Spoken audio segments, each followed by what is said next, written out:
welcome to CBR Saga, CBR's one and only podcast. Today's episode is brought to you by Mephisto. Yes, that's right, Mephisto wants you all to enjoy CBR Saga, and he'll even make an appearance somewhere in the show, but it's up to you to find him. Yep, Mephisto is in this episode, and is going to team up with Agatha Harkness and Lady Loki and, I don't know, maybe like Batroc the Leaper or something. Yeah, so keep an eye out, because that's definitely happening in the background here. Anyways, enough about corporate sponsorship, because we got a big episode today. We've got another debate that pits the original Avengers versus the new Avengers. So what does that exactly mean? Well, it means Iron Man versus his protege Spider-Man, Steve Rogers' Captain America versus Sam Wilson's Captain America, and then finally we'll have Thor versus White Vision. Will experience and legacy win the day, or is it time for the boomers to step aside for the millennials or the Gen Zers or something to take center stage? It's gonna be an awesome time. I can't wait to get into it. Oh, and wait until the very end for a special fun surprise that you were just not gonna want to miss. As always, I'm joined by my co-host Nick. Nick, how you doing today? I was doing a lot better a minute ago. Now I'm fairly certain Mephisto is behind me at all times.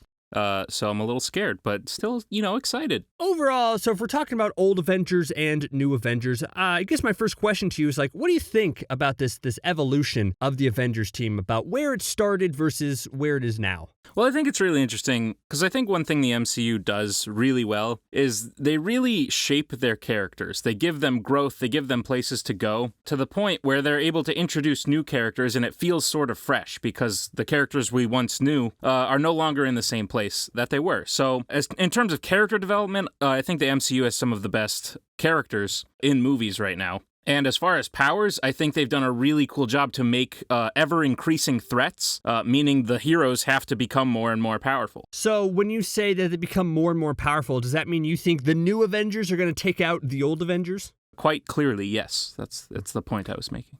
See, but I just think you can't beat old school. I mean, the OG Avengers laid the foundation, and everyone after them is just playing for second. But let's see how these fights turn out. So let's get into our first fight, and it's a big one. I mean, we're pitting the man who started it all, Iron Man, versus his protege, Spider-Man. Mentor versus mentee. Genius versus genius. It would be heartbreaking to see these two come to blows, but we demand satisfaction because we want to see them fight. So who wins? And I think I'll start this one. So I think Iron Man is Earth's greatest defender for a reason. I mean, he's both got the tactical mind to overcome almost any obstacle, and, he's got the tech to back it up. He's faced the toughest villains in the galaxy and has always held his own.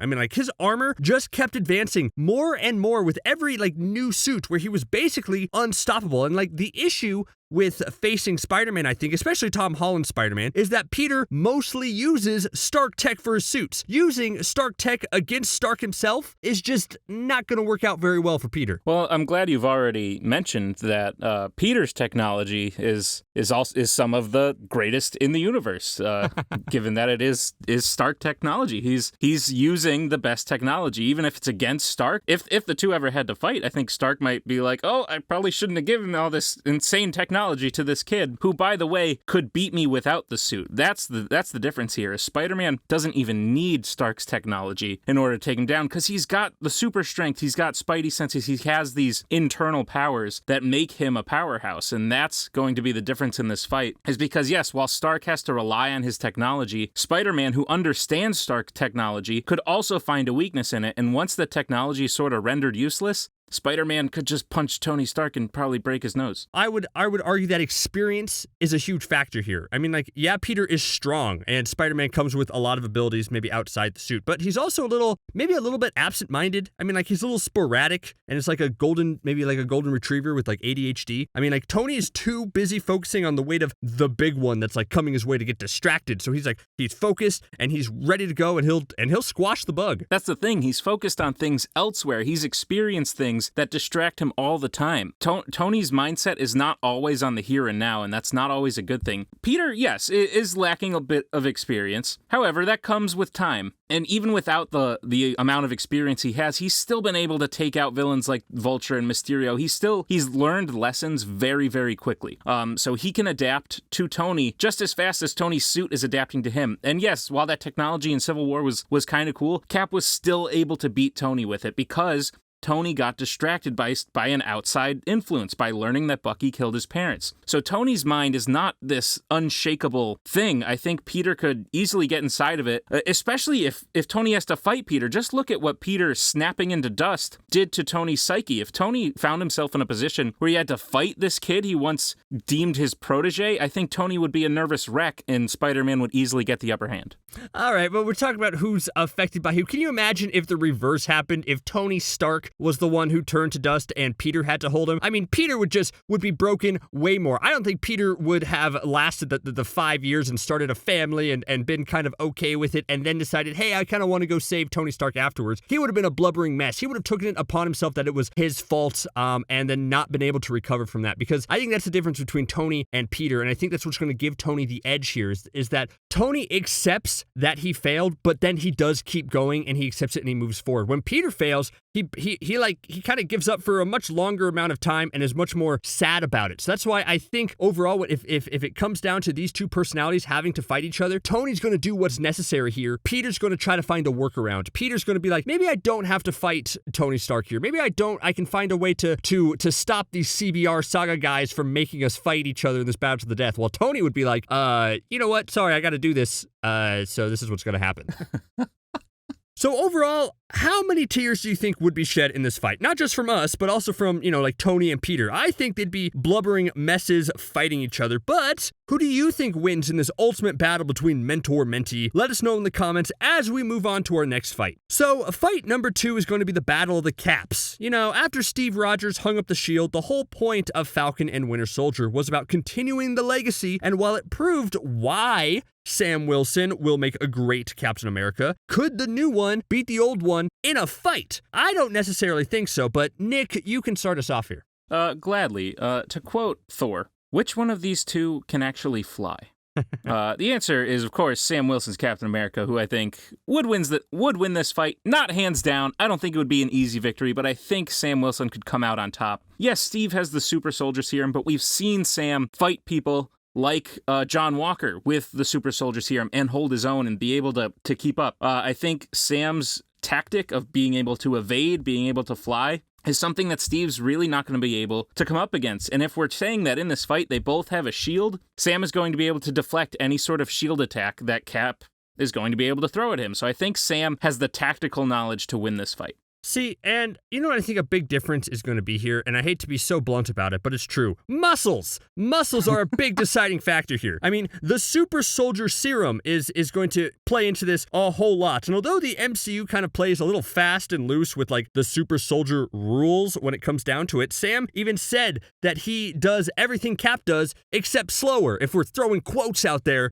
kind of in this battle. So like, if they have to fight, if they come down, the point is that Cap is stronger and he's faster. It doesn't matter that Sam Wilson can fly around Captain America because Cap is just as fast. Yeah, Sam Wilson does have experience fighting, like U.S. Agent and John Walker like during this, but also keep in mind that he needed Bucky's help, another super soldier, in order to do this. There was not a one-on-one-esque fight between those two. It was both of them together. So if it's just a one-on-one super soldier versus Sam Wilson, then his wings are getting clipped here. Well, Sam likes to make some quips, but make no mistake, one thing he can do faster than Steve Rogers is, fly.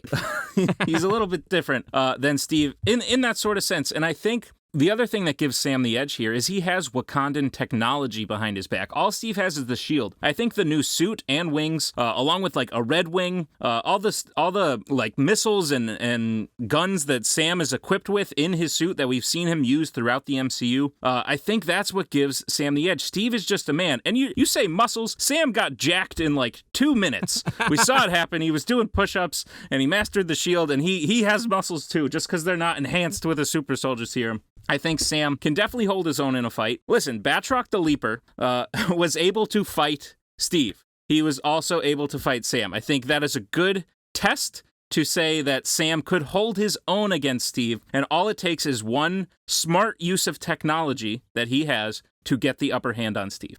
You do not want to bring in Batroc the Leaper into this fight as a comparison. because yes, I do. Why not?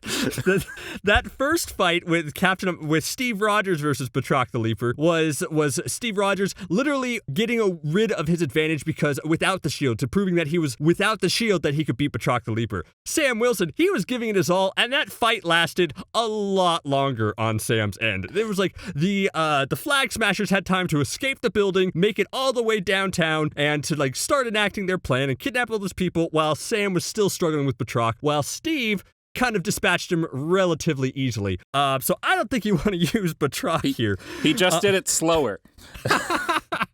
I think if this was this, because you say Steve is just a man, like without the shield, and Sam has all this technology. But if you look at the type of man Steve Rogers is, and see how much he's grown throughout the MCU, because if this is wide-eyed Captain America, the first Avenger, Steve Rogers, yes, I actually think Sam would win. But Steve changed a lot with his time, like in the future, and he became a character not only dedicated to doing like good in the world, but also who learns to like trust his own moral compass instead of the outer world's directions because he usually knows what's right. So like that makes him a super dangerous opponent, and he never gives up no matter what. My favorite Steve Rogers moment is when he's facing Thanos' army. He knows he's beaten, and what does he do? He straps on the shield and he's ready to go. That's the type of mindset that I want for a fighter who's going to win no matter what. So like, yeah, Sam may have like Red Wing or something and to like help him, but like the only thing that Red Wing can help with is maybe provide Sam like a Band-Aid or like a first aid kit, like if he needs it. Because other than that, I don't see Red Wing's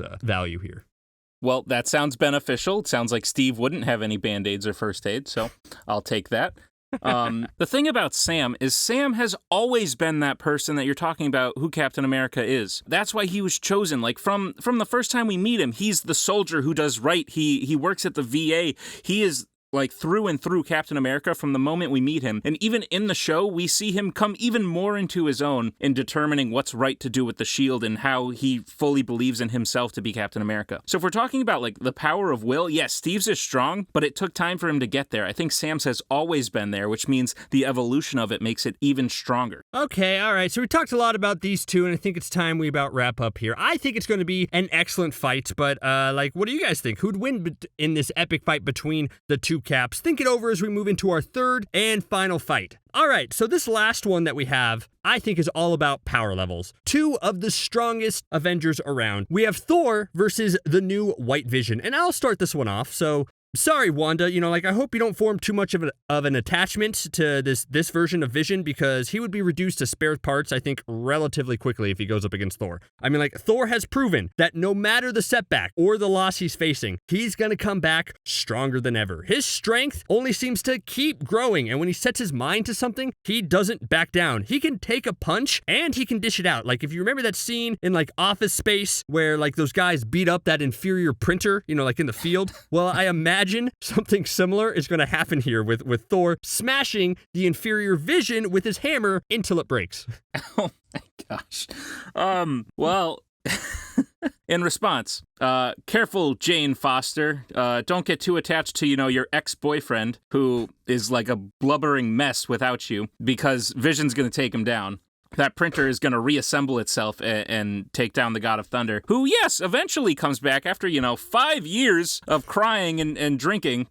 I think Thor is one of the easiest characters to get in their head. And it's not his fault. I actually feel sort of bad for him because he's seen so much loss throughout his life in the form of his mother and father and his own planet. But that makes him a detriment in a fight. I don't think he's as strong as he used to be. I think those 5 years after the snap sort of weakened him. And I think that's where the edge comes in, is White Vision, even with the memories back, sort of seems like this emotionless killing machine in many ways. And I don't think Thor is going to be able to overcome the strength of vibranium, which White Vision is made out of. And I think White Vision has the power set in terms of phasing and his blasts from his forehead that will overcome the power of Thor. See, you say that Thor is the easiest hero to kind of get into his head, and I think that's true if you have a villain who's very good at emotional manipulation and all that. But the thing with White Vision, as you said, he's new, he's straightforward, and he's a killing machine. He won't exploit Thor's biggest weakness, which is his emotions. He'll just be a straight up fighter in this situation. And I think that actually does give Thor the advantage here, because yes, maybe Thor's hammer doesn't break vibranium, which White Vision is made out of. You can tell it at least makes an impact, and it does some damage too. So we've seen what happens when Thor hits vibranium with his hammer, and you can tell how much he's learned for that. I mean, like, what I think of is, look at the first time Thor hit Captain America's shield in the Avengers. What happened? It created a huge blast of debris that sent everybody flying. But then once Thor knows about it, once Thor realizes that's what happened, he's more strategic about it. Then in Age of Ultron, when Thor hits Cap's shield with his hammer, it's a very specific blast that sends everybody flying. Thor now knows what happens when his hammer interacts with vibranium, and he'll be able to use that along with his lightning powers to totally lay the beat down on White Vision here. So I think lightning would have a bad effect. I think it would have a sort of similar effect as what happens to the Avengers when Thor uses his lightning against Tony Stark. It just sort of supercharges him. I think the same thing would sort of happen to White Vision here. And yes, Thor knows what happens when he hits vibranium now. Okay, nothing happens. And the greatest part about Vision is we've seen that body take insane amount of damage. He's been literally impaled multiple times by Corvus Glaive and still been able to fight in Infinity War and come back and kill Corvus Glaive. So he's able to take all this damage and continue on. So even if Thor is able to make a dent with Stormbreaker or something like that, it's really not going to affect White Vision all that much. He flies so effortlessly. If Thor swings at him, he could just phase and Thor's axe would go completely through him. I think White Vision has the clear upper hand here. He was designed to be a killing machine. And in the weakened state Thor is in, both mentally and physically, I don't think he can keep up. Yeah, so in this battle of two very powerful Avengers, who do you think comes out on top? Let us know, and we're going to wrap things up now, but I wanted to do something fun first since we have, just a little bit of time. Now, I mentioned at the beginning Mephisto, and while that was a joke, it got me in the mood to try something a little different. Nick, we all speculated for ages that Mephisto was going to show up in WandaVision, or even Reed Richards was going to be the engineer Monica Rambeau knew, all that stuff. We're trained to listen to rumors and make crazy predictions, so we're going to make this a little bit of a game. I've gathered here before me crazy rumors that MCU fans have made over the years regarding upcoming movies, and I'm going to give you the general rumor, and you're going to guess which character it refers to. For example, say I say something like, which character was rumored to save Tony from outer space in Endgame, and you could say Howard the Duck, something that's crazy as that. Does that kind of make sense? Yeah, sure, but all the answers to all these aren't Mephisto, are they? No, unfortunately not, but maybe, who knows? So let's kind of start off here. So here's the rumor, all right? Iron Man 3 is going to end with a post-credit scene that sees Tony meet what new characters? I'm going to say characters, plural, so I'm going to say the Guardians of the Galaxy. That is correct. It is the Guardians of the Galaxy. Yeah, because there was rumors of a deep space armor being built in the film, and then what that would lead to is in the post-credit scene would see Tony go answer a distress signal using that deep space armor suit and meet the Guardians. I mean, like, do you think that should have happened, or do you like the therapy session between Tony and Bruce? I like the therapy session, but I think there was only one post-credit scene in Iron Man 3. I wouldn't have minded a second one. Speaking of the Guardians of the Galaxy, here's the next one. There was speculation that Nathan Fillion was going to play which character in Guardians of the Galaxy? Oh, I feel like I remember hearing something about this. I'm stuck between two, and I'm going to say Wonder Man. Ooh, good guess. But actually, for the rumor, it was Nova. He was rumored to play Nova instead, because the Nova Corps were going to be such a big factor, and Nova has been rumored for so long, and people kind of just latched on to the idea that Nathan Fillion would make a pretty good Nova in a James Gunn movie. All right, so this is the last one I have. I only have 3 today. So after his death, it was rumored that Clark Gregg, who played Phil Coulson, would return to the franchise as what character? I'm going to say Ultron. Ooh, you are so close. The rumor was Vision, that Clark Gregg would somehow use his body and be resurrected and be the MCU's version of Vision, which just sounds weird in my mind. I don't know how that would have worked logically, but can you imagine Clark Gregg as Vision nowadays? I think it'd be funny if they just had like Clark Gregg and then like dubbed it with Paul Bettany's voice. So like they combined Jarvis with Coulson's body for some reason, and that creates Vision. That sounds absolutely ridiculous. That I now want to see. Okay, well, that about wraps up today's episode. I'd like to thank Nick for joining me on another awesome CBR Saga. Be sure to leave a comment telling us what you thought of this week's matchup, and let us know who you want to see face each other next. Thank you all for watching CBR Saga, and we'll see you next time.